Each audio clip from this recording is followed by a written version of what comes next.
I brought up Dr. Roth in some of my videos, two of them in particular, talking about the special slow girls and this theory I had about why, what the function of this medication. He says what it does slow you down in precisely that way. Now you have to go to these people, and this is your pool, for sex. But the problem is you never end up speeding up, and so you just take a look at it. Well, that means you're supposed to become slow so that you're not a threat to the public, as in influence to the public, as in someone that has impact on the public, as in a person with political influence, whose political influence should be a lot more than just going to ballot box and putting a few check boxes, and now it's electronic, much higher than that. So I don't want to say too much about that. That's just that's all water under the bridge because there's nothing you can do about it. Yes, I like to sue as many people as I can for everything, but there's nothing we can do because standard of practice, standard of practice. Of course, the stuff they're telling you the whole time.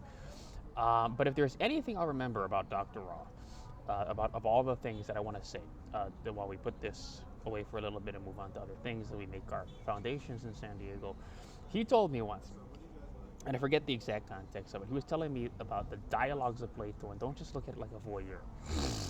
Actually, read them. When I was talking about wanting to be this genius that could, be a philosopher, that even if he had to work at Kmart, could philosophize with the people that were coming through. And of course, at the time, my understanding of philosophy was, saying beautiful things like Mitch Albom, because we watched that in Tuesdays with Maury, Ultimate Mortality Reflection, which, speaking of the dialogues of Plato, that's pretty much Phaedo.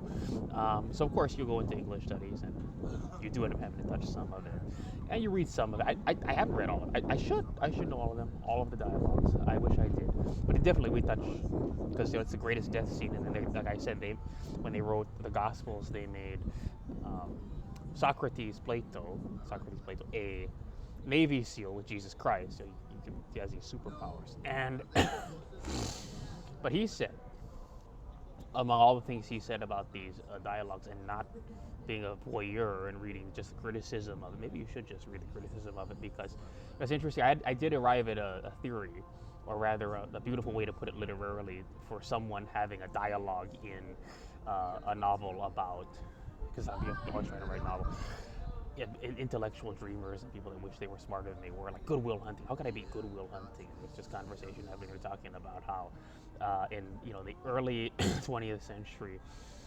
Harvard and Yale, they would publish kind of their own textbooks for the students there. And this was at a time when you had to know Greek and Latin, even though it was later, just kind of they arrived at the conclusion that English is a sufficient carrier for law and civic ideals.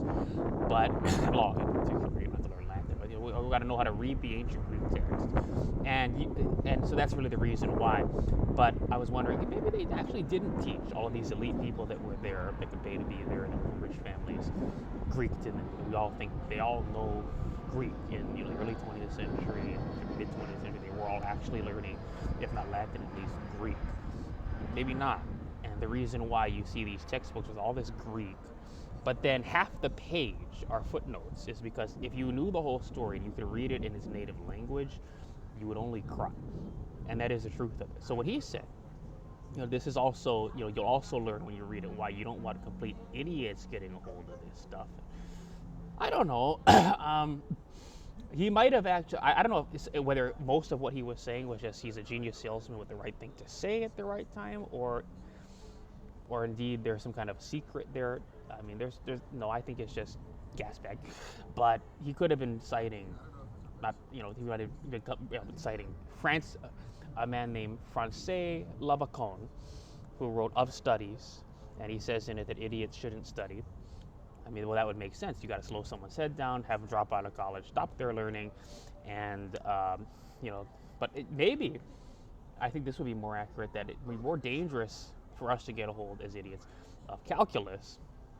It's interesting. He's on New Lagrange there in Lexington now. But it would be more dangerous, as I come to you from Euclid Avenue here in San Diego, it would be more dangerous for us to get a hold of calculus than the dialogues of Plato. So what is the story? I mean, if you knew the whole story, you'd only cry. Well, basically that there's this guy that said all poets should be banished from the kingdom, but because he loved his teacher so much, he wrote nothing short of poetry. that's why you cry. And I don't think that's for complete idiots or anything like that. I think that's why everybody should have a study.